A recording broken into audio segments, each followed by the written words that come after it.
সারা রাত মোবাইল টিপে সকাল 9টা থেকে মোবাইলের মাঝে চার্জ নাই, মোবাইলের মাঝে চার্জ নাই। এবার মাইকিং চলে সকাল 8টা থেকে বিকাল 4টা পর্যন্ত কারেন্ট থাকবে না। এবার টেনশন আছে না নাই? সারাদিন কারেন্ট থাকবে না। আর যদি কারেন্ট না থাকে আমার মোবাইলটা বন্ধ হয়ে যাবে, আর ওই পারে কথা বলা যাবে না। এবার ওই পার থেকে রাগ করবে কি করবে না?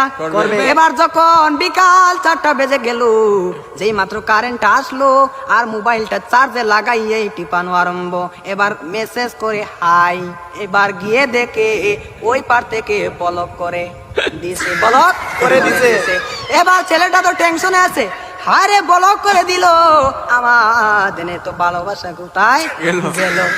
এবার 2 দিন পরে ব্লকটা খুললো, 2 দিন পরে ব্লকটা খুললো। এই 2 দিনের মাঝে ছেলেটার আরেকটা হয়ে গেছে, আরেকটা হয়ে গেছে। এবার মেয়েটা বলে তোমার সাথে আমি পালিয়ে যাব, আমাদের বাড়িতে মানবে না, চলো আমরা পালিয়ে যাই। আমি রাগ করেছিলাম, আমার রাগ তুমি কেন ভাঙ্গাও না? আর ছেলেটা রাগ কি ভাঙ্গাবে?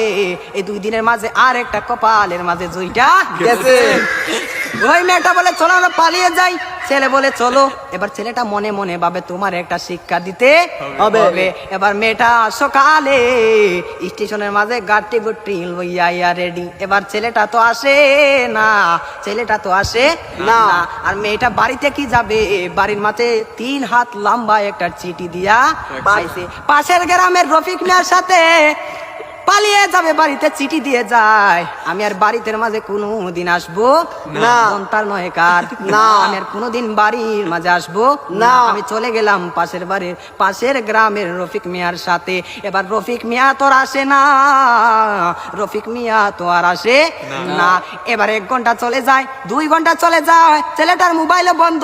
মেয়েটা তো আর বুঝার বাকি হলো না, আমাকে চলে গেল ছাড়িয়ে, আমাকে ফাঁকি দিল। এখন তো মরা ছাড়া আর কোনো উপায় নাই। পরের দিন সকালে মাইকের মাঝে আওয়াজ শোনা যায়, সকলে পড়ে ইন্না লিল্লাহি ওয়া ইন্না ইলাইহি রাজিউন।